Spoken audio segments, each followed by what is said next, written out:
तानं नमो सिद्धानं नमो आयर्याणं नमो वज्रायाणं नमो लोये सवसाहुणम्।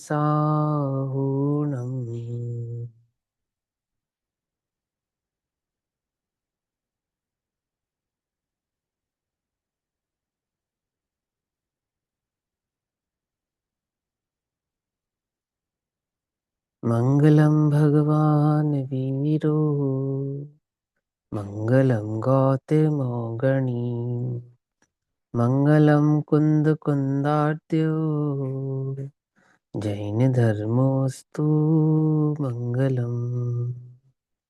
सर्वमङ्गल्यमाङ्गल्यं सर्वकल्याणिकारकम् प्रधानां सर्वधर्माणां जैनं जयतु शासनम्।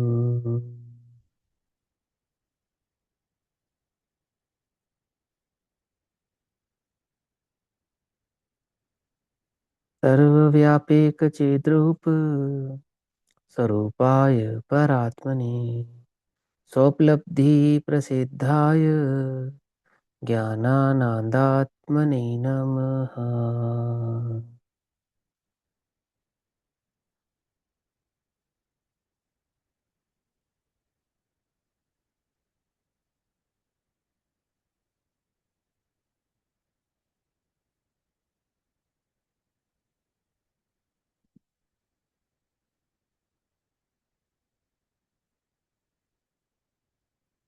हमारे दोपहर कालीन स्वाध्याय का विषय चल रहा है श्री प्रवचन सारजी प्रमागम।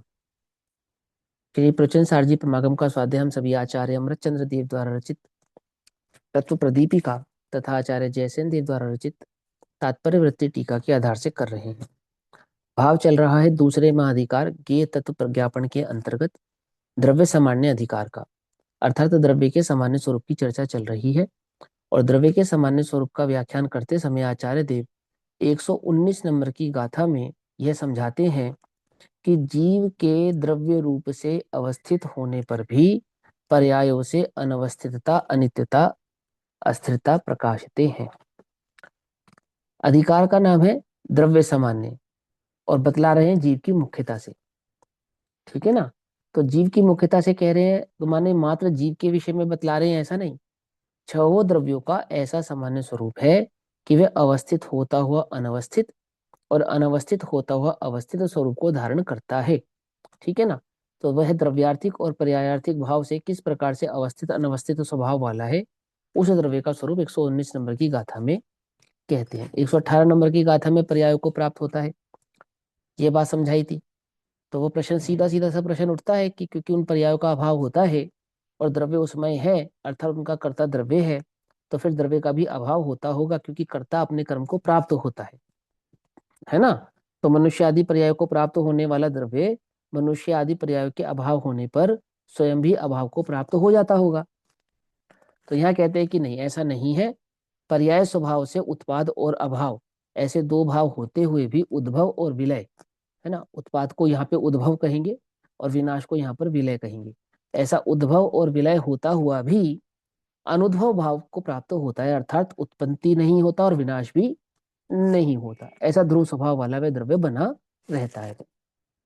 328 नंबर का पेज, 119 नंबर की गाथा, सरल गाथा है। आचार्य देव कहते हैं जायदि निर्वणन सदी क्षणभंग संभवै जने कोई जो ही भवो सो विलओ जो ही भवो सो विलओ संभव विलयते नाना नहीं उपजे नहीं विनिशे कोई वै उत्पादमयी जग में।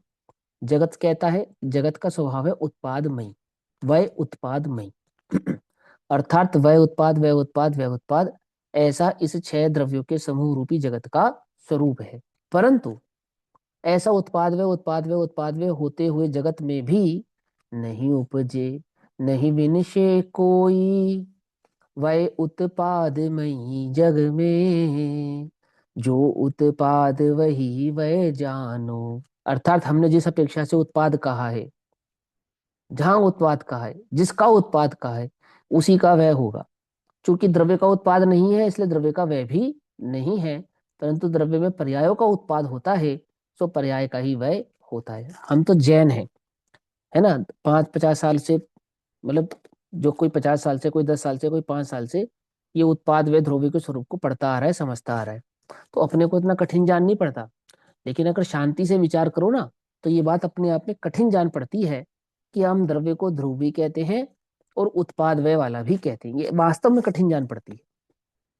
समझे नहीं समझ में बात? तो उसका भली प्रकार से निर्णय किया जा रहा है यहाँ प्रवचन सारजी ग्रंथ में।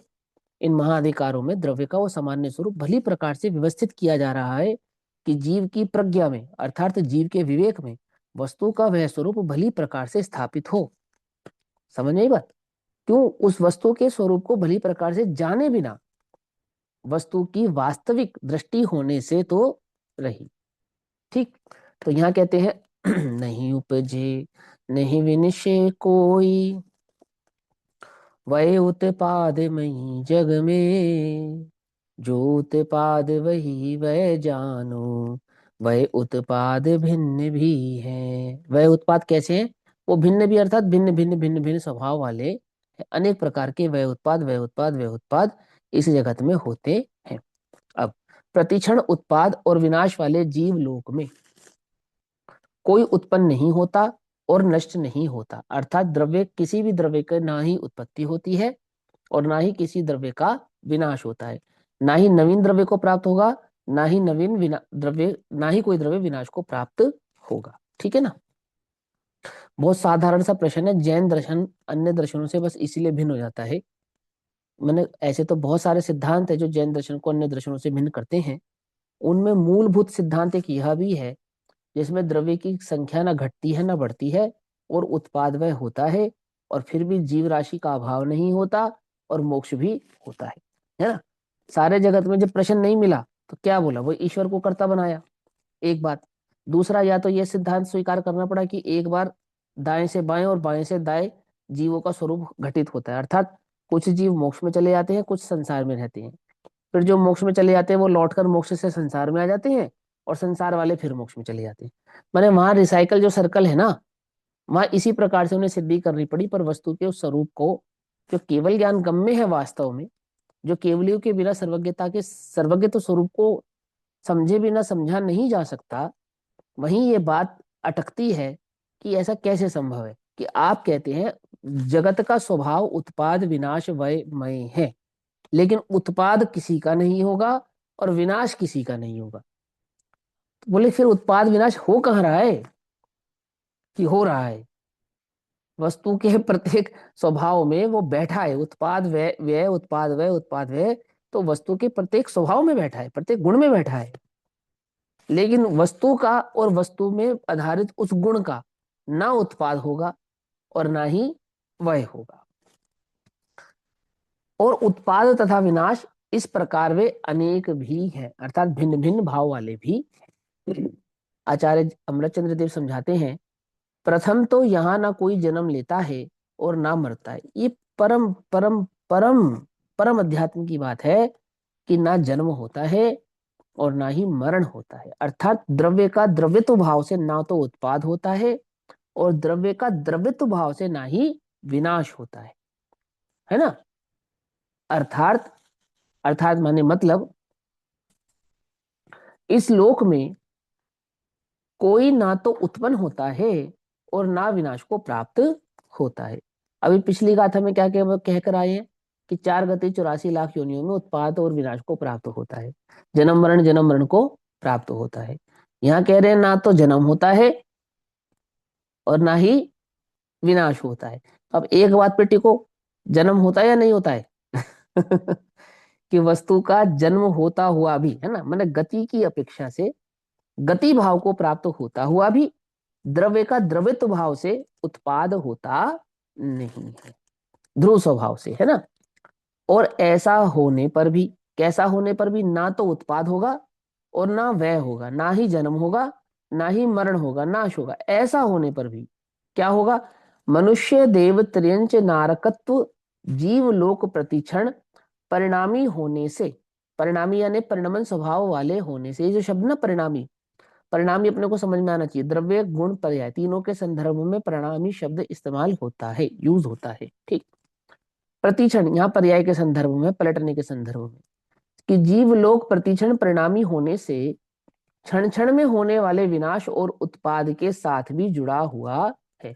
उत्पन्न नहीं होता हुआ और विनाश नहीं होता हुआ वह द्रव्य 4 गति 84 लाख योनियों के साथ जो परिणामी स्वभाव के साथ जुड़ा होने के कारण ये 4 गति 84 लाख योनियों रूप जन्म और मरण को प्राप्त होता है। देखो इतनी सी लाइन का बस इतना मतलब समझो कि जो परिणाम स्वभाव है, यानी कि परिणमन जो स्वभाव है, वो द्रव्य का एक स्वभाव है। जितनी मजबूती के साथ द्रव्य का ध्रुव स्वभाव है, उतनी मजबूती के साथ द्रव्य का पर्याय स्वभाव है। और जैसे द्रव्य का द्रव्य स्वभाव द्रव्य को हल्का नहीं पड़ने देता, ऐसे द्रव्य का पर्याय स्वभाव भी द्रव्य को हल्का नहीं पड़ने देता। क्या कहा? समझ में? ये बात नहीं समझ में? ये अपने शरीर जैसा नहीं कि एक हिस्सा मजबूत और एक हिस्सा कमजोर। क्या समझे? मालूम है तुम्हें? नहीं समझ ऐसा आया। होता है द्रव्य को ना। हल्का कैसे? हाँ, कि तुम्हारे पर्याय शरीर में, स्वभाव। हाँ समझाते, समझा रहा हूँ कि कोई कहेगी द्रव्य स्वभाव तो द्रव्य का सबसे मजबूत स्वभाव है। मजबूत स्वभाव है यानी कि वो तो उत्कृष्ट स्वभाव है। और पर्याय स्वभाव है, उसकी हमें दृष्टि नहीं करनी ना, इसलिए वो तो निकृष्ट स्वभाव है। ऐसा नहीं है, ऐसा नहीं है। जितनी मजबूती के साथ जैसा स्वभाव, कौन सा स्वभाव? स्वभाव, स्वभाव विभाव स्वभाव नहीं। जैसा स्वभाव, शुद्ध स्वभाव द्रव्य का ध्रुवत्व है, ऐसा ही शुद्ध स्वभाव द्रव्य का पर्यायत्व है। पकड़ में ही बात। वो स्वभाव है, उससे द्रव्य कंप्लीट होता है, अधूरा नहीं रहता। वो द्रव्य की कोई कमजोरी नहीं है। समझ में ये बात नहीं समझी? वो द्रव्य का कोई नेगेटिव पॉइंट नहीं है, कोई नेगेटिव थॉट नहीं है कि द्रव्य में पर्याय होती है तो ये तो द्रव्य का नेगेटिव पना हो गया, और द्रव्य ध्रुव रहता है ये द्रव्य का पॉजिटिव पना हो गया। तो द्रव्य ऐसे नेगेटिव पॉजिटिव नहीं है। पकड़ में आती है? नहीं पकड़ में आती है? क्योंकि लोक में तो अपनी आदत है ना कि गुण है तो अवगुण भी होंगे, नेगेटिव है तो पॉजिटिव भी होगा, नॉर्थ है तो साउथ भी होगा। पर द्रव्य का ये नॉर्थ साउथ नेगेटिव पॉजिटिव नहीं है। ये द्रव्य का सर्वांगिक स्वभाव है कि द्रव्य द्रव्यात्मक और पर्यायात्मक स्वभाव से एक अखंड द्रव्य प्रकट भाव से प्रस्तुत होता है। आती है समझ में? जैसा द्रव्य का ध्रुव स्वभाव उत्तम है, ऐसा द्रव्य का पर्याय स्वभाव भी सर्वोत्तम है। क्यों सर्वोत्तम है? अनादि से जीव की दशा हुई, क्या दशा हुई? संसार अवस्था रूप। समझना ध्यान से, वो किसी ने की नहीं है, वो किसी ने बनाई नहीं है। जीव अनादि से, जैसे तिल और तेल, कनक और मिट्टी मिले हुए हैं, ऐसे जीव अनादि से कर्मों के साथ बंधा हुआ इस संसार में परिणमित हो रहा है। यदि वह परिणमन स्वभाव वाला ना हो तो कभी मुक्त नहीं हो सकता। क्या कहा? यदि वह जीव, यदि वह द्रव्य परिणमन स्वभाव वाला ना हो तो तीन लोक में ईश तीर्थंकरों की भी ताकत नहीं उसे मुक्त कर दे। पकड़ में बात? कोई तत्व ज्ञान उसे मुक्त नहीं कर पाएगा, कोई जिन वचन उसे मुक्त नहीं कर पाएगा, कोई पुरुषार्थ जीव का स्वयं का पुरुषार्थ भी उसे मुक्त नहीं कर पाएगा। क्यों? क्यों नहीं कर पाएगा? क्योंकि मुक्त होने के लिए परिणमन स्वभाव चाहिए। कुछ बात समझ में नहीं? इस संसार से छूटने के लिए परिणमन स्वभाव चाहिए। ध्रुव स्वभाव का आश्रय तो चाहिए लेकिन परिणमन स्वभाव के बिना वो संसार का अभाव करके मुक्त अवस्था को प्राप्त नहीं हो सकता। समझ में आती है? बातें समझ में आती है? क्या कहते हैं? परिणामी वो द्रव्य का स्वभाव है, ऐसा स्वभाव होने से क्षण क्षण होने वाली विनाश और उत्पाद के साथ भी जुड़ा हुआ है। वो कौन सा स्वभाव? वो पर्याय स्वभाव। उत्पाद और विनाश के साथ जुड़ा हुआ है। किसका? वो द्रव्य का। तो पर्याय स्वभाव जुड़ा हुआ है या द्रव्य जुड़ा हुआ है? कि द्रव्य ही जुड़ा हुआ है, ऐसा। ठीक, आगे क्या कहते हैं? और यह विरोध को प्राप्त नहीं होता, अर्थात इसमें कोई विरोध वाली बात नहीं है, इसमें किसी प्रकार का कोई दुख नहीं है, कोई अवरोध नहीं है। क्योंकि उद उद्भव, उद्भव माने उत्पन्न होना है ना, क्योंकि उद्भव और विलय का, विलय माने नाश होना या विनाश होना, क्योंकि उद्भव और विलय का एकत्व और अनेकत्व है। माने उद्भव और विलय एकत्व भी है और अनेकत्व भी है। क्या मतलब हुआ इसका? यानी उत्पाद और वय, ये एकत्व स्वभाव को भी दर्शाते हैं और अनेकत्व स्वभाव यानी कि भिन्न स्वभाव को भी दर्शाते हैं। माने ये वस्तु एक है, ऐसे एक भाव की भी पुष्टि होती है, और वस्तु एक नहीं है ऐसे स्वभाव की भी इससे पुष्टि होती है। जैसे जो निगोद में सो ही मुझ में सो ही मोक्ष मंझार, ये पर्याय है ना। तो ये जो पर्याय है, मैं था, मैं हूं, मैं रहूंगा, तो ये अनेकत्व होता हुआ एकत्व को दर्शाता है, एक बात। और जो महावीर है, ये मारीच नहीं है, ये एकत्व होता हुआ अनेकत्व को दर्शाता है। पकड़ में ये बात नहीं, पकड़ में क्या कहा, आ रही है बात समझ में। देखो यहाँ क्या कहते हैं, क्योंकि जो उद्भव है, उद्भव माने कि जो ध्रुव स्वभाव है, और जो विलय, ओ सॉरी सॉरी सॉरी, क्योंकि जो उद्भव है, उद्भव यानी कि जो उत्पन्न होने वाला स्वभाव है, उत्पत्ति भाव है, और विलय यानी कि जो विनाश है, ये उत्पाद और विनाश, उत्पाद और विनाश का एकत्व भी है। ये एक पने को भी दर्शाएंगे और अनेकत्व भी है, यानी कि भिन्न पने को भी दर्शाएंगे। कैसे समझाएंगे, देखो उदाहरण देते, जब उद्भव और विलय का एकत्व है, जब हम उद्भव और विलय यानी उत्पाद वय को एकत्व के साथ देखें, यानी कि ध्रुवत्व स्वभाव के साथ देखें। देखो एक बात समझो ध्यान से, एक तो होता है पर्याय का पर्याय स्वभाव। तो पर्याय का पर्याय स्वभाव कैसा है, कि पर्याय का पर्याय स्वभाव उत्पाद वे वाला है ना। और ये उत्पाद वे पर्याय का ध्रुव स्वभाव है। क्या कहा, पकड़ में नहीं, पकड़ में। ध्रुव कैसे है, कि उत्पाद व्यय तो होगा, परंतु उत्पाद व्यय का कभी अभाव नहीं होगा। ध्रुव किसको कहते हैं, जिसका कभी अभाव ना हो, जो कभी बदले नहीं, है ना। तो उत्पाद व्यय यह स्वभाव कभी बदलेगा, सिद्धालय में जाके तो बदल जाएगा ना। उत्पाद व्यय नहीं बदलेगा, सीधी सी बात। आई वो समझ में।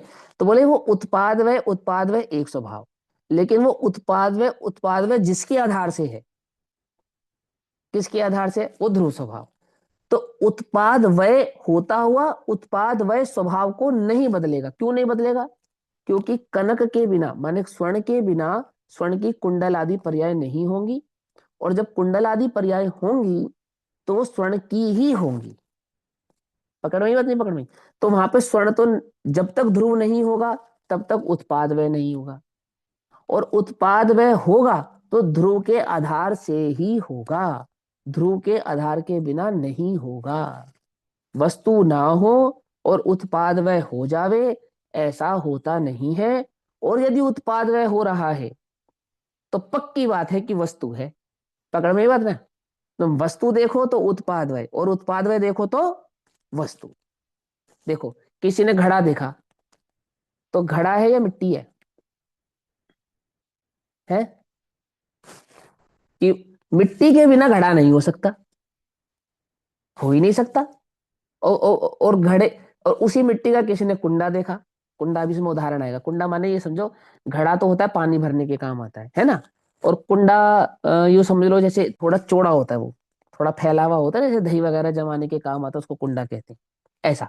तो देखो वो कहते हैं कि घड़ा है और कुंडा है, तो एक है या दो है। तो कहते हैं यदि यदि मिट्टी देखें तो एक है, और यदि आकार देखें तो दो है। समझ में नहीं समझ में। तो बोले एक ही साथ दो, एक और दो दिखाई दे रहे हैं, नहीं दिखा रहे, तो एकत्व अनेकत्व, एकत्व अनेकत्व। ऐसे भाव को धारण किसने किया, ऐसे भाव को धारण मिट्टी ने किया। मिट्टी ही घड़ा रूप हुई और मिट्टी ही कुंडा रूप हुई। समझे। तो यदि हम उन दोनों का यदि एकत्व स्थापित करने लगे, किसका, घड़े का और कुंडे का, तो हम मिट्टी को देखेंगे। और जब हम इनका अनेकत्व स्थापित करने लगे तो क्या देखेंगे, तब इनकी पर्याय देखेंगे, सिंपल। तब मिट्टी को नहीं देखेंगे, तब हम मिट्टी के आकार रूप घड़े को देखेंगे और मिट्टी के ही आकार रूप कुंडे को देखेंगे। ऐसे ही जब मुझे मेरा एकत्व स्थापित करना है, तब मैं अपने ध्रुव स्वभाव को देखूंगा, है ना। और वर्तमान पर्याय तुम्हें अपनी कमजोर नजर आए तब, तो घबराओ मत, पूर्ण पर्याय भी बैठी है ना। क्या समझ में आई बात, कि मैं तो अल्पज्ञ हूं तो सर्वज्ञ है ना। बात समझ में आई नहीं, कि मैं तो विभाव वाला हूं तो स्वभाव है ना, कि दुख की पर्याय तो सुख की है ना, कि वो तो कभी बदलेगा नहीं। हाँ तू कभी नहीं बदलेगा, उसका आश्रय लेगा, तो ये दुख की पर्याय बदल के सुख रूप हो जाएगी। ये कैसे हो जाएगी, मैं तो कभी बदलूंगा नहीं, आपने तो ऐसा कहा था। अरे प्रभु, द्रव्य द्रव्य तो भाव से कभी बदलता नहीं, और पर्याय तो भाव से बदले बिना रहता नहीं। आई बात समझ में? ऐसा है, समझे? तो देखो यहां समझाएंगे, कहते हैं क्योंकि उद्भव और विलय का एकत्व और अनेकत्व है। जैसे जब उद्भव और विलय का एकत्व है, यानी कि हम उत्पाद और व्यय को एक कर दें, यानी गुण कर लें या एक कर लें, तब पूर्व पक्ष है। और जब अनेकत्व है तब उत्तर पक्ष है। तो अब उत्तर पक्ष और पूर्व पक्ष क्या होता है? उत्तर पक्ष और पूर्व पक्ष उद्भव क्या होता पूर्व है? पक्ष है और विलय उत्तर पक्ष। द्रव्य नहीं स्वभाव नहीं और पर्याय स्वभाव। शुभ नहीं नहीं नहीं। स्वभाव पूर्व पूर्व पक्ष स्वभाव आएगा, पूर्व और पक्ष है। हाँ, भैया समझे? पूर्व। उत्पाद व्यय वाला स्वभाव उत्तर पक्ष। देखो तो, हाँ, हाँ कोई बात नहीं, देखो सुनो। जब उत्पाद हुआ, उत्पाद हुआ ना, उत्पाद, उत्पाद हुआ, तो उत्पाद होने से पूर्व, पूर्व पक्ष, उत्पाद होने से पूर्व, पूर्व पक्ष, यानी मिट्टी का घड़ा बना, तो घड़ा बनने से पूर्व क्या थी? मिट्टी थी, सिंपल, है ना? और घड़ा बनने के बाद क्या है? कि है तो मिट्टी, लेकिन बनने के बाद तो कहेंगे घड़ा है। ऐसा समझ में बात नहीं? समझ? माने पर्याय की उत्पत्ति और वय, है ना, उत्पाद वय, उत्पाद वय से देखिए उत्तर पक्ष, तो क्या नजर आएगा? तो पर्याय नजर आएगी। लेकिन उस पर्याय से उत्तर पक्ष को देखे, माने वो पर्याय जिसके आधार से हो रही है ये, उसको देखे तो क्या नजर आएगा? तो एक द्रव्य नजर आएगा, एक ध्रुव नजर आएगा, सिंपल। देखो इन्होंने उदाहरण दिया, कैसा उदाहरण दिया समझना। जब उद्भव और विलय का एकत्व है, एकत्व है यानी कि जब हम उत्पाद और वय को एक तरफ कर लेते हैं, एक कर लेते हैं, तब है पूर्व पक्ष, यानी कि तब है ध्रुव पक्ष। यानी आपने कुंडल और कड़ा ये नहीं देखो आप, तो कुंडल बनने से पहले क्या था? पूर्व पक्ष क्या था? कि स्वर्ण था। सिंपल सी बात है ना। कुंडल बनने से पहले क्या था?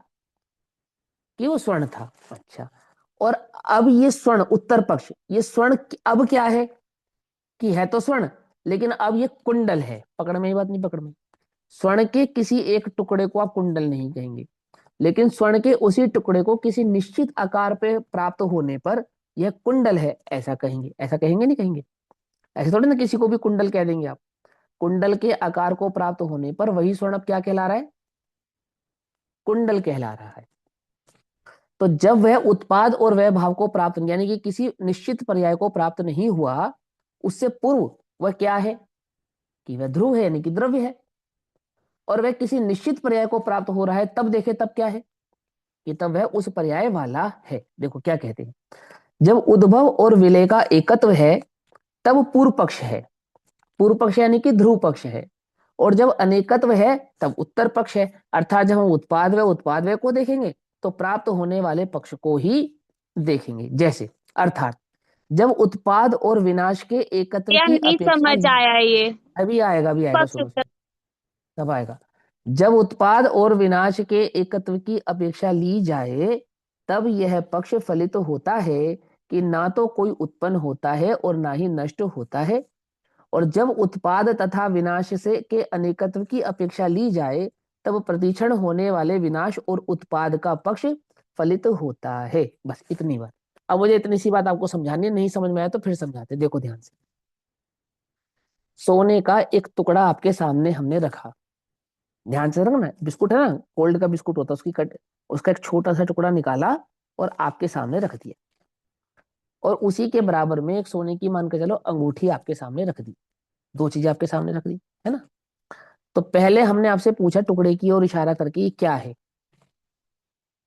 तो आपने साधारणतः कह दिया स्वर्ण है, स्वर्ण है, सोना है ना? फिर हमने बराबर में रखा हुआ सोने का वो दूसरा टुकड़ा जो अंगूठी के आकार में था, हमने आपसे पूछा ये क्या है, तो आपने भी सहजता से कह दिया कि अंगूठी है। पकड़ में, बात नहीं पकड़ में? तो अब हम ये कहते हैं कि ये जो अंगूठी है, ध्यान से सुनो, ध्यान से इधर, ये जो अंगूठी है ये पहले क्या थी? पूर्व पक्ष, ये पहले क्या थी? कि सोना थी। समझ में आई बात नहीं समझ में? अच्छा, और अब क्या है? क्या अंगूठी है, समझना। तो अब सोना नहीं है क्या? कि सोना तो अब भी है, सोना तो अब भी है। तो जो सोने का टुकड़ा है, तुमने इसको अंगूठी क्यों नहीं कहा? क्योंकि इसमें उत्तर पक्ष की दृष्टि नहीं है। इसमें कौन से पक्ष की दृष्टि है? इसमें पूर्व पक्ष की दृष्टि है। अर्थात जब हम वस्तु के ध्रुव स्वभाव को देखते हैं, पूर्व पक्ष माने ध्रुव स्वभाव को देखते हैं, तब मात्र वस्तु ही दिखाई देती है। लेकिन जब हम वस्तु के उत्तर पक्ष यानी कि पर्याय पक्ष को देखते हैं, तब वस्तु विद्यमान पर्याय स्वरूप ही दृष्टिगत होती है, अर्थात विद्यमान पर्याय स्वरूप वाली ही दिखाई देती है। बस इतनी सी बात वो समझा रहे हैं। तो वो कहते हैं वो अभी अंगूठी के अंदर ही पूर्व पक्ष देखा जाए।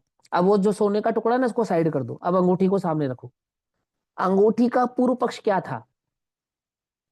कि स्वर्ण था। और अब क्या है? कि स्वर्ण तो अब भी है, लेकिन अब हम इसको अंगूठी है ऐसा कहते हैं। जब तक ये किसी आकार में नहीं थी, यानी कि जब इसमें हम किसी निश्चित पर्याय की घोषणा नहीं कर रहे थे, तब तो हम इसको स्वर्ण है ऐसा कह रहे थे। लेकिन जब हमने इसमें एक निश्चित पर्याय की घोषणा कर दी है, तो अब इसी ध्रुव को यानी इसी स्वर्ण को हम अंगूठी है ऐसा कह रहे हैं। तो पहले अंगूठी थी या पहले सोना था, ये प्रश्न है। नया दीदी, क्या था पहले? क्या था पहले? सोना आया पहले अंगूठी आई? सोना था। सोना। पहले सोना था ना। ये उत्तर पक्ष हो गया। ओ सॉरी, ये पूर्व पक्ष हो गया है ना। ये पूर्व पक्ष हो गया। और बाद में सोने से क्या बनी? अंगूठी बनी। अंगूठी। तो ये हो गया उत्तर पक्ष। सिंपल सी बात है। मतलब जो रॉ मटेरियल है वो उसको हमने पूर्व पक्ष लिया है, और जो उसकी हाँ, चेंज फॉर्म है उसको हमने उत्तर उत्तर पक्ष पक्ष। ले लिया। हाँ, ये तो हो गया उदाहरण। ये तो हो गया उदाहरण। अब ये दृष्टांत है, दृष्टांत पे आओ। तो आत्मा पहले क्या था? आत्मा ही था।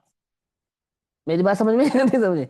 आत्मा क्या था कहने का तात्पर्य ये नहीं कि आत्मा पर्याय स्वभाव वाला नहीं था, उसकी बात नहीं कर रहे हैं। माने आत्मा सदैव आत्मा ही था, आत्मा ही है, आत्मा ही रहेगा और कुछ नहीं होगा। यह तो आत्मा का पहला पक्ष है, पूर्व पक्ष। पूर्व माने पहला, ये पहला पक्ष है।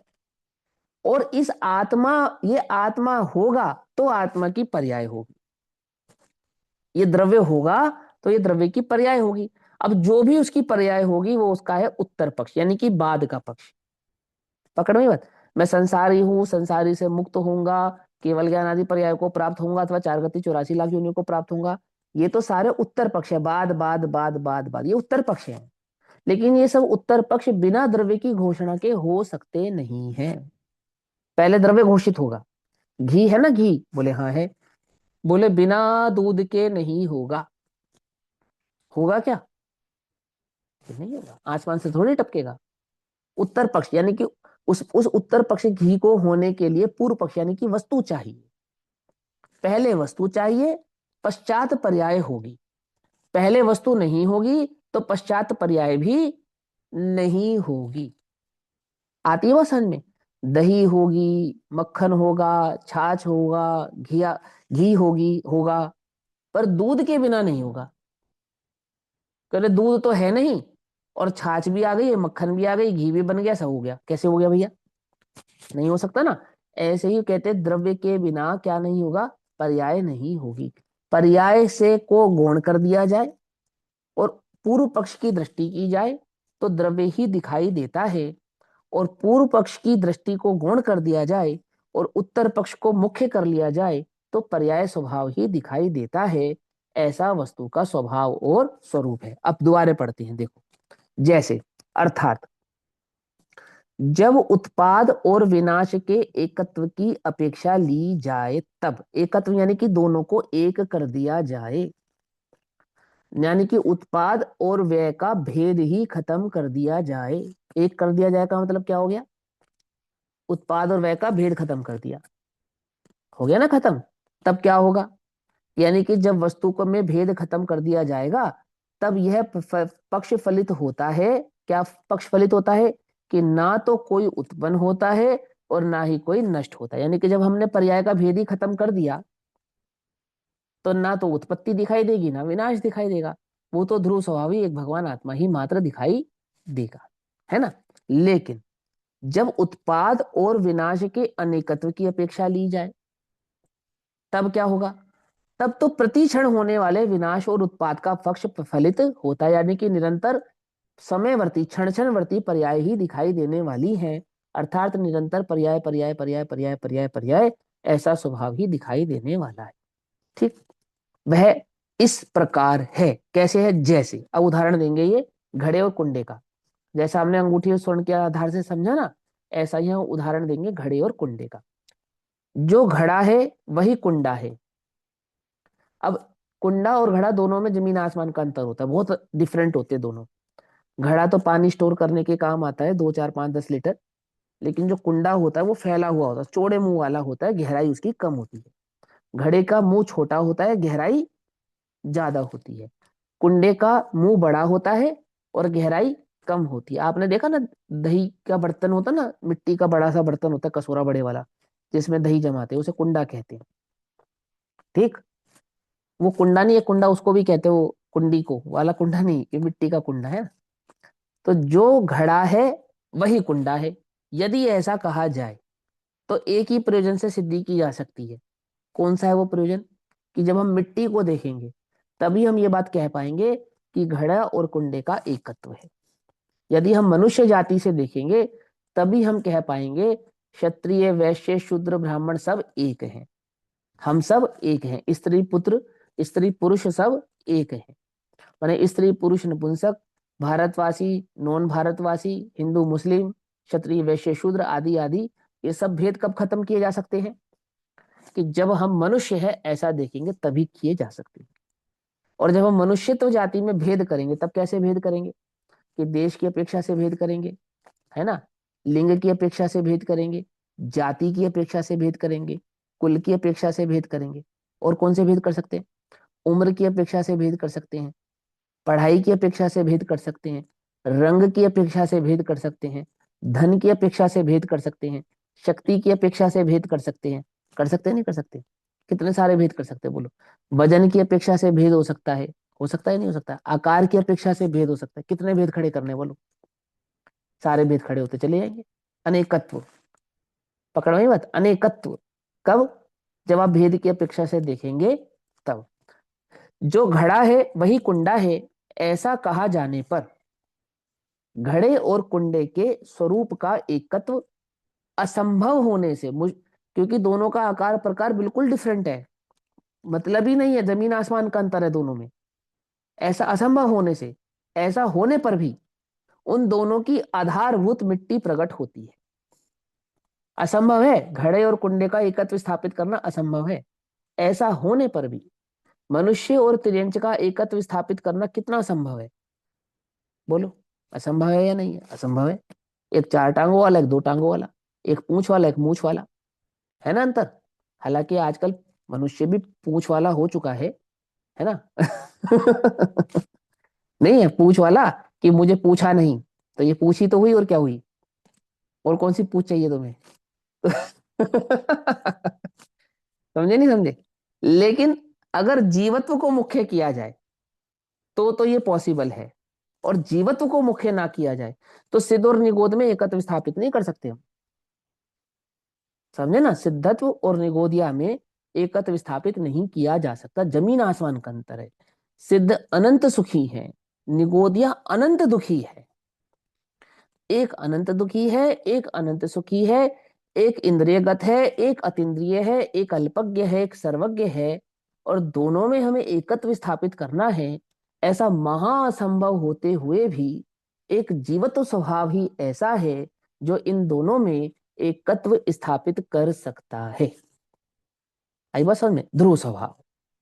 ऐसे ही कुंडा और घड़ा ये दोनों एक है, ऐसा कहे जाने पर घड़े और कुंडे के स्वरूप का एकत्व असंभव होने से, स्वरूप माने आकार प्रकार उनका एक जैसा नहीं है, ऐसा असंभव होने से उन दोनों की आधारभूत मिट्टी तो जब प्रकट होती है यानी कि मुख्य होती है, उसी प्रकार जो उत्पाद है वही विनाश है, ऐसा कहे जाने पर उत्पाद और विनाश के स्वरूप का एकत्व असंभव होने से उन दोनों का आधारभूत ध्रुव प्रकट होता है।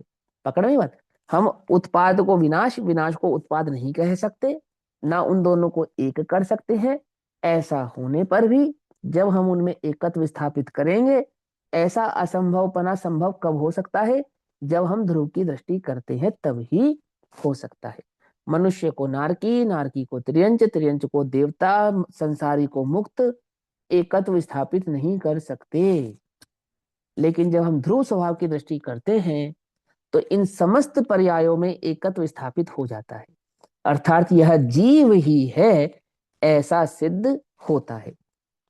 इसलिए देखो यहाँ पे उदाहरण के दृष्टांत में ये समझाएंगे, इसलिए देवादि पर्याय के उत्पन्न होने और मनुष्य आदि पर्याय के नष्ट होने पर जो उत्पाद है वही विलय है, अर्थात जिसका उत्पाद हुआ था उसी का विलय हुआ है, ऐसा मानने से उन दोनों का आधारभूत कौन है कि द्रव्यवान जीव द्रव्य प्रकट होता है, अर्थात लक्ष्य में आता है। इसलिए सर्वदा द्रव्यत्व से जीव टंकोत्कीर्ण रहता है। क्या कहेंगे इसको? इसको बिल्कुल साधारण भाषा में कहेंगे कि इसलिए जीव सदा जीव ही रहता है, इसलिए द्रव्य सदा द्रव्य भाव वाला ही रहता है। जो द्रव्य जैसा है वो द्रव्य वैसा ही रहता है, द्रव्य का द्रव्यांतर होता नहीं है, अर्थात जीव बदल के पुद्गल होता नहीं है, या अन्य द्रव्य बदलकर कभी अन्य द्रव्य रूप होता नहीं है। वह तो जीव सदैव जीव ही रहता है, चार गति में जाए, 84 लाख योनियों में जाए, अनंत काल से रहे, अनंत अनंत काल तक पड़ा रहे, तो भी जीव द्रव्य तो जीव द्रव्य मात्र ही रहता है, अन्य द्रव्य रूप होता नहीं है। आधारभूत द्रव्यवान जीव द्रव्य प्रकट होता है, लक्ष्य में आता है, इसलिए सर्वदा द्रव्यत्व से जीव टंकोत्कीर्ण रहता है। आगे और फिर अब हम उत्पाद व्यय को मुख्य करेंगे और ध्रुव को गौण कर देंगे। और फिर जैसे घड़ा अन्य है और कुंडा अन्य है, ये तो संभव है क्योंकि इसके तो आकार भेद में स्वरूप है, भेद भिन्नता है। ऐसा कहा जाने पर उन दोनों की आधारभूत मिट्टी का अन्यत्व, अन्यत्व यानी कि भिन्नत्व है ना, भिन्न भिन्नत्व असंभवित होने से, माने वो भी मिट्टी है वो भी मिट्टी है, तो मिट्टी को मिट्टी से भिन्न ऐसा नहीं कह सकते आप, दो मिट्टी है ऐसा नहीं कह सकते, मिट्टी अलग है ये मिट्टी अलग है ऐसा नहीं कह सकते। ऐसा होने पर भी, मिट्टी को मिट्टी से जुदा नहीं करने पर भी आकार की अपेक्षा से दोनों में भिन्नत्व स्थापित होता है। जैसे कुम्हार ने एक मिट्टी का पिंड लिया, ठीक, मथी हुई मिट्टी का एक पिंड लिया, उसमें से मिट्टी के कुछ पिंड में से तो घड़ा बना दिया और बची हुई कुछ मिट्टी के पिंड से कुंडा बना दिया। अब हम कहें ये मिट्टी अलग है ये मिट्टी अलग है, क्या? तो बोले मिट्टी मिट्टी अलग नहीं है, ऐसा होने पर भी मिट्टी मिट्टी जुदा है, ऐसा ऐसा असंभव होने पर भी उनके आकार की अपेक्षा से घड़ा जुदा है और कुंडा जुदा है, ऐसा भिन्नत्व स्थापित किया जा सकता है ना। यानी अंगूठी है वो कुंडल नहीं है, जो कुंडल है सो अंगूठी नहीं है, अर्थात यह वह नहीं है, ऐसा भिन्नत्व स्थापित पर्याय की अपेक्षा से द्रव्य में किया जा सकता है। जो संसारी है सो मुक्त नहीं है, जो देव है सो नारकी नहीं है, जो कल था सो आज नहीं है, ऐसा भिन्नत्व उस अभिन्नत्व द्रव्य में सिद्ध किया जा सकता है। ऐसा जैसे घड़ा अन्य है और कुंडा अन्य है, ऐसा कहा जाने पर भी उन दोनों की जो आधारभूत मिट्टी है उस मिट्टी का भिन्नत्व असंभव है, और असंभवित होने से घड़े का और कुंडे का दोनों का भिन्न भिन्न स्वरूप प्रकट होता है, तो भी आकार की अपेक्षा से दोनों का भिन्न भिन्न स्वरूप प्रकट होता है ना। घड़ा और कुंडा का एकत्व असंभव था तो मिट्टी की अपेक्षा से स्थापित कर दिया, और घड़े की मिट्टी और कुंडे की मिट्टी का भिन्नत्व असंभव है, ऐसा होने पर भी क्या करा, घड़े और कुंडे की अपेक्षा से मिट्टी का भिन्नत्व स्थापित कर दिया। ऐसा उसी प्रकार अन्य उत्पाद है और अन्य व्यय है, ऐसा कहा जाने पर उन दोनों के आधारभूत द्रव्य का अन्यत्व असंभवित होने से उत्पाद और व्यय का स्वरूप प्रकट होता है। माने जब हम द्रव्य में भिन्नत्व स्थापित करेंगे तो वह भिन्नत्व पर्याय की अपेक्षा से स्थापित होगा, और जब उसी द्रव्य में अभिन्नत्व भाव को स्थापित करेंगे तब पर्याय स्वभाव को गौण कर कर द्रव्य स्वभाव स्थापित होता है। और ऐसा वह द्रव्य का अपना निजी स्वभाव है, ये ना तो हमारी और आपकी कल्पना है और ना ही यह किसी नए की अपेक्षा से होता है। यह तो वस्तु के स्वभाव में ज्यों का त्यों ऐसा का ऐसा ही विद्यमान है।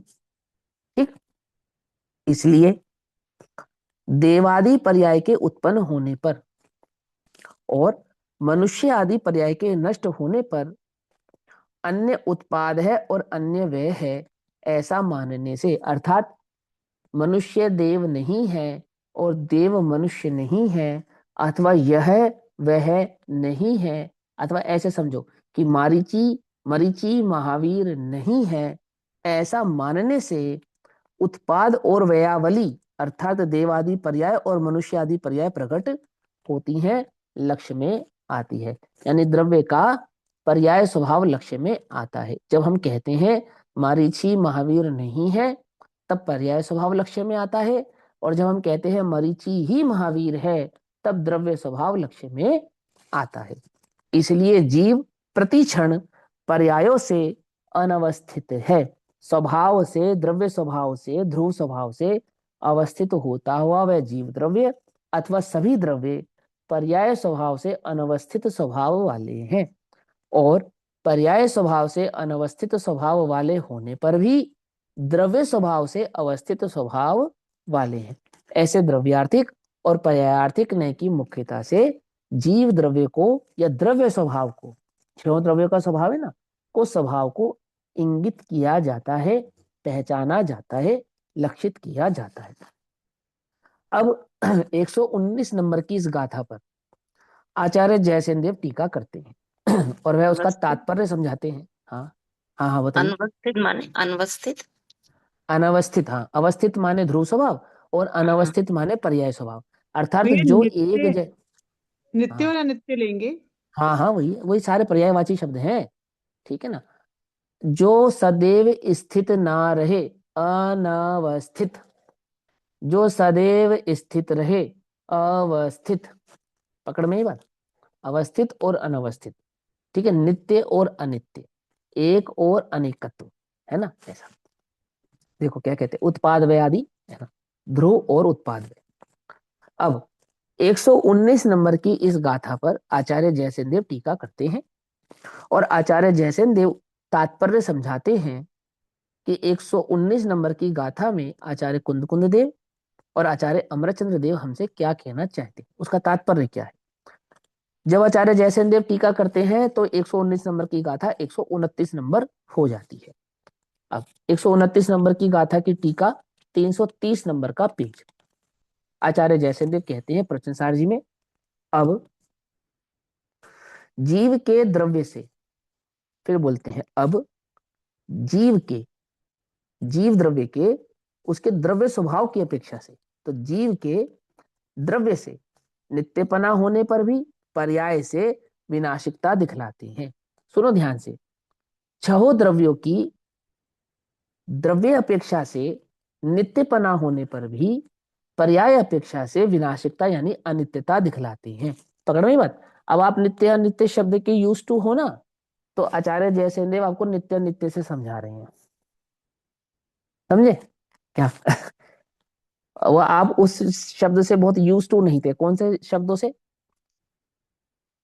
है, ये अवस्थित, अवस्थित और अनवस्थित। हाँ, तो उन्होंने कहा नित्य नित्य समझते, बोले हाँ, तो नित्य नित्य से समझ लो तुम, क्योंकि हमारा तुम्हारा वोकेबलरी बढ़ाने का कोई मंतव्य नहीं है, हमारा मंतव्य तो तुम्हारा वस्तु स्वरूप समझाने का है कि तुम्हें वस्तु स्वरूप समझ में आ जाए। ठीक, तो सुनो, वो कहते हैं कि जीव द्रव्यार्थिक नय से ना ही उत्पन्न होता है और ना ही नाश को प्राप्त होता है, अर्थात द्रव्य का ना उत्पत्ति होती है ना द्रव्य का नाश होता है।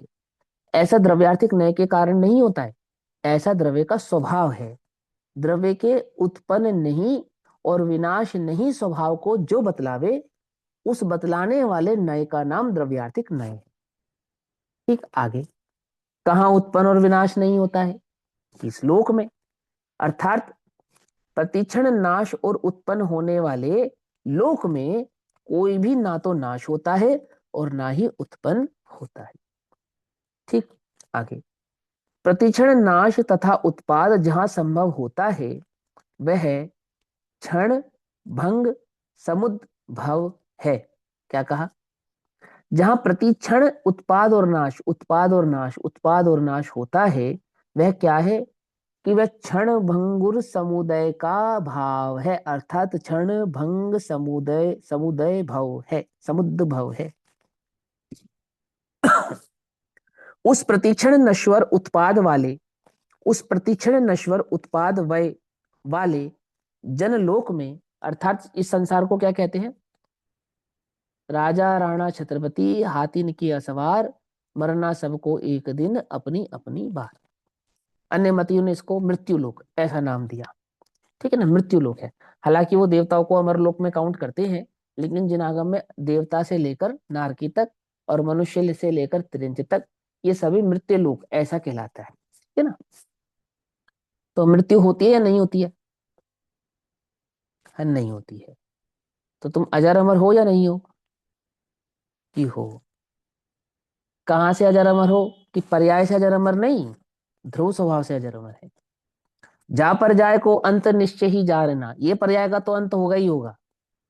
इसके आधार से हम अपने को अजर अमर नहीं मानते हैं, ध्रुव स्वभाव से हम अपने को अजर अमर मानते हैं। आती ना भाषा में? तो क्या कहते हैं? क्षण भंगर समुद्र भव, यानी कि इस लोक में जहां पर कोई टिकता नहीं है, कोई रहता नहीं है, कोई स्थायी नहीं है, उस प्रतिक्षण नश्वर उत्पाद वाले जनलोक में पर्यायार्थिक नए से उस कारण से ना तो कोई उत्पन्न होता है और ना कोई नाश होता है, इस प्रकार हेतु कहते हैं। मतलब क्या कहने? कि हम इस संसार में जहां निरंतर जन्म मरण जन्म मरण जन्म मरण को प्राप्त हो रहा है जीव द्रव्य, अथवा जहां निरंतर पुद्गल द्रव्य की पर्याय प्रवृत्ति हो रही है, ऐसा उत्पाद व स्वभाव वाला जो ये लोक है, इस लोक में जब हम ये बात कह रहे हैं कि ना तो किसी का जन्म होता है, ना तो किसी का मरण होता है, ना तो किसी की उत्पत्ति होती है और ना ही किसी का विनाश होता है, तो यह बात हम द्रव्यार्थिक नय की अपेक्षा से उस द्रव्य के ध्रुव स्वभाव को बतला रहे हैं। समझे बात? और इस कारण से द्रव्यार्थिक नय से वास्तव में जो उत्पन्न होता है उसी का नाश होता है, अर्थात उत्पाद का ही नाश होता है। अर्थात उत्पाद और विनाश किसके अंतर्गत आते हैं? कि द्रव्यार्थिक नय की अपेक्षा से देखने पर ना तो उत्पाद होता है ना विनाश होता है, अर्थात जहां उत्पाद और विनाश हो रहा है वह तो द्रव्य ही है, और द्रव्य का ना ही उत्पाद हो रहा है ना ही विनाश हो रहा है। जिसका किसका उत्पाद हुआ था? यदि जीव का उत्पाद हुआ था तो जीव ही विनाश भाव को प्राप्त होता हुआ जीव ही है, अर्थात ना उत्पाद को प्राप्त हुआ ना विनाश को प्राप्त हुआ। फॉर एग्जाम्पल, जैसे सोना है, तो सोना को मिट्टी में से निकाला और मिट्टी को अलग कर दिया, स्वर्ण है। फिर स्वर्ण की अंगूठी बनाई, फिर स्वर्ण का कुंडल बनाया, फिर स्वर्ण की चेन बनाई, फिर वापस से स्वर्ण बना दिया। तो बीच में 3 अवस्थाओं को स्वर्ण प्राप्त हुआ था या नहीं हुआ था? है कि यदि हम अवस्था विशेष की अपेक्षा से देखें तो हुआ था, लेकिन यदि हम स्वर्ण की अपेक्षा से देखें तो स्वर्ण किसी अवस्था को प्राप्त हुआ नहीं, वो तो स्वर्ण ही रहा। अंगूठी के काल में भी स्वर्ण रहा, कुंडल के काल में भी स्वर्ण रहा, चेन के काल में भी स्वर्ण रहा, और अब भी स्वर्ण ही है। ठीक है ना? ऐसा उसका विस्तार कहते हैं। मुक्त आत्माओं का जो ही सकल विमल केवल ज्ञान आदि रूप मोक्ष पर्याय से उत्पाद है, यानी कि जो मोक्ष पर्याय की उत्पत्ति होती है, निश्चय रत्नत्रय स्वरूप निश्चय मोक्ष मार्ग पर्याय से विलय या विनाश है। और वे दोनों मोक्ष पर्याय और मोक्ष मार्ग पर्याय कार्य कारण रूप से भिन्न है। क्या कहते हैं? देखो, एक अवस्था तो है पहले गुण स्थान से लेकर 14वें गुण स्थान की, और एक अवस्था है 14 गुण स्थानातीत अवस्था, यानी कि सिद्ध अवस्था। तो बोलते हैं कि जो एक है मोक्ष का मार्ग, तो जो गुण स्थानों के अंतर्गत काउंट होगा उसको तो कहलाएगा मार्ग, और जो गुण स्थानातीत होगा वो क्या कहलाएगा? वो कहलाएगा लक्ष्य, जहां आप प्राप्त हो गए जिसको। तो कहते हैं कारण और कार्य, तो सिद्ध पना तो हो गया कार्य, और वो जो चौथे गुण स्थान से लेकर 14वें गुण स्थान तक की जो यात्रा थी वो हो गया कारण। कारण कार्य, पकड़ में ही बात। एक है मार्ग और एक है फल। तो कहते हैं कि निश्चय मोक्ष मार्ग पर्याय से विलय या विनाश है, और वे दोनों अर्थात मोक्ष पर्याय और मोक्ष मार्ग की पर्याय, मोक्ष पर्याय तो सिद्ध पर्याय हो गई, और मोक्ष की पर्याय, मोक्ष मार्ग की पर्याय कौन सी हो गई कि तू पहले चौथे गुण स्थान में था, फिर पांचवें में आया, फिर सातवें में आया, फिर आठवें, नौवें, 10वें, 11वें आदि गुण स्थानों में ऐसा निरंतर तेरा बदलना होता रहा। तू गृहस्थ से श्रावक, श्रावक से साधु, साधु से मुनि, मुनि से आठवें नौवें गुण स्थान वाला मुनि, और इस प्रकार से अरिहंत होता हुआ सिद्ध हुआ। तो ये सारा परिवर्तन भी हुआ और सिद्ध अवस्था भी प्राप्त हुई। तो इस परिवर्तन के साथ ही प्राप्त हुई होगी, इस परिवर्तन के बिना तो प्राप्त नहीं हुई है तुझे। माने कोई जीव साधु बने बिना तो मोक्ष को प्राप्त होगा नहीं, कोई जीव 14 गुण स्थानों की संतति को प्रकट किए बिना तो मुक्त होगा नहीं, है ना। तो कहते हैं कि मोक्ष पर्याय यानी कि वो सिद्ध पर्याय, और मोक्ष मार्ग की पर्याय यानी कि वो साधुपना आदि की जो पर्याय थी, ऐसा कार्य कारण रूप से भिन्न है, वे दोनों भिन्न है। यानी कि हम मुनि को सिद्ध है ऐसा नहीं कहेंगे, और सिद्ध को मुनि है ऐसा नहीं कहेंगे। लेकिन जब हम मुनि को सिद्ध है ऐसा कहेंगे तो किस अपेक्षा से कहेंगे, और मुनि को सिद्ध नहीं है ऐसा कहेंगे तो किस अपेक्षा से कहेंगे। आई बात समझ में। माने महावीर, अरिहंत और सिद्ध, ऐसा दो अलग अलग नमस्कार क्यों करते हो आप? नमो अरिहंताणम, नमो सिद्धाणम, और फिर कहते हो नमो आयर्याणम, नमो वज्राणम, नमो ले सविश्रवणम, कि गजब करते हो, सब आत्मा की अवस्था है, आत्मा ही है शरण। नमो आत्माणम क्यों नहीं करते क्या? तो नमो सिद्धाणम अलग करते हो, नमो अरिहंताणम अलग करते हो, नमो आयर्याणम या नमो लोहे सविश्रवणम ऐसा अलग करते हो। तो क्यों करते हो? क्योंकि सिद्ध है सो अरिहंत नहीं है, अरिहंत है सो साधु नहीं है। ऐसा होने पर भी सिद्ध अरिहंत साधु एकत्व को, भाव को भी धारण करते हैं। तो मार्ग को यानी कि कारण को कार्य नहीं कहेंगे और कार्य को कारण नहीं कहेंगे। यानी क्या कहेंगे, मोक्ष पर्याय को मोक्ष मार्ग नहीं कहेंगे और मोक्ष मार्ग को मोक्ष पर्याय नहीं कहेंगे। कब? जब हम पर्यायार्थिक नहीं की मुख्यता से कहेंगे तब। तब और ये भेद कल्पना का नहीं, वस्तु के स्वरूप में है, ये समझो। ये बात जो समझाई जा रही है ये खाली आपको अपेक्षा याद कराई जा रही है, ऐसा नहीं। क्या कह रहे हैं आप, मेरी बात समझ रहे हो कि भाई फॉर्मूला है रट्टा मार लो बस तुम, ऐसा नहीं है ये, ऐसा नहीं है। क्यों होता है, किस लिए होता है, कैसे होता है, ये सब तो छोड़ो, तुम तो इसे याद कर लो बस, बात खत्म। ये ऐसा मार्ग नहीं है।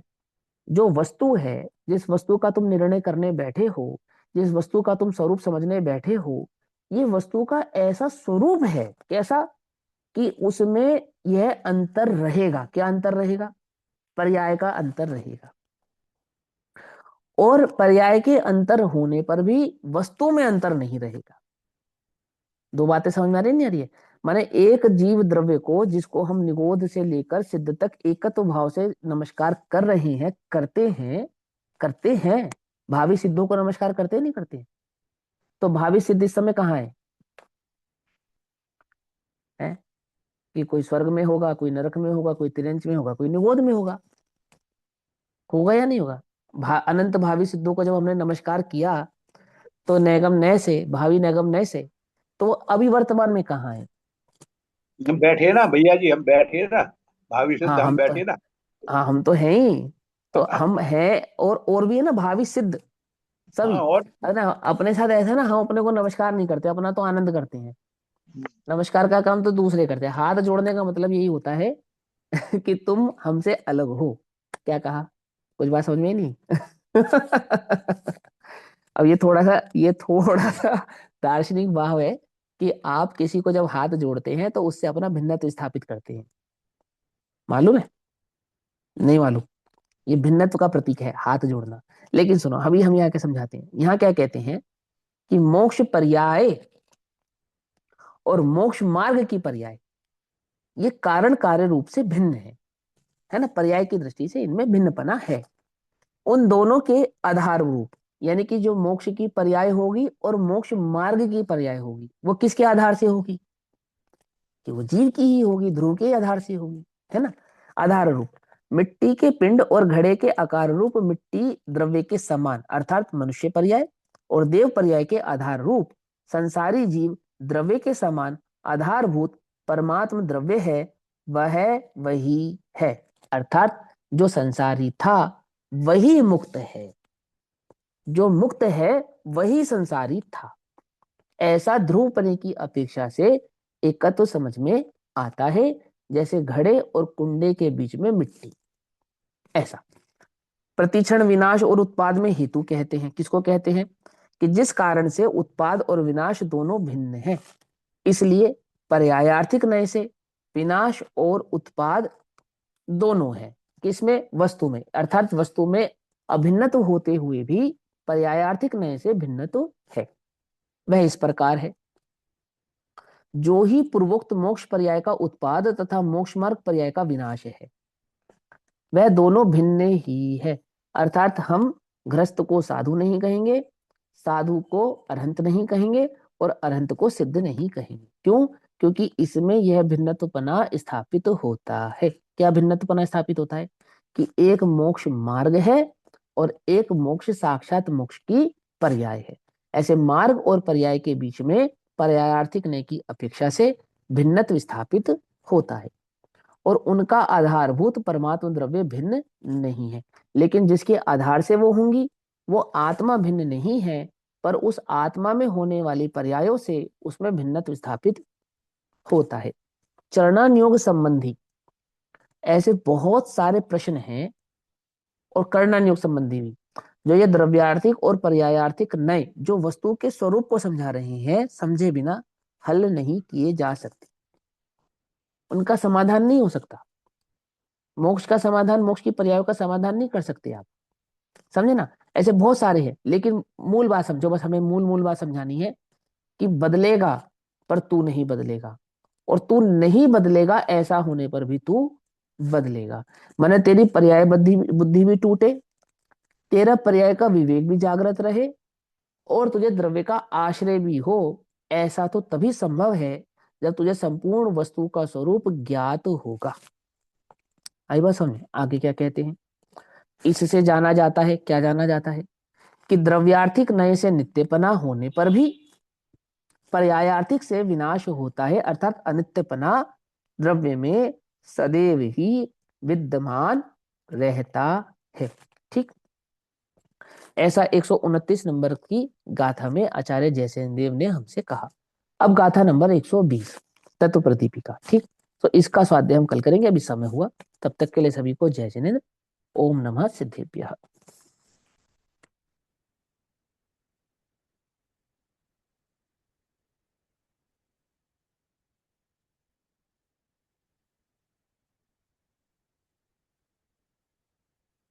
निज निधि निज में बताई, यहाँ अनंत उपकार है। उसके लिए जिनवाणी माँ को वंदना शत बार। नमो हरियंत।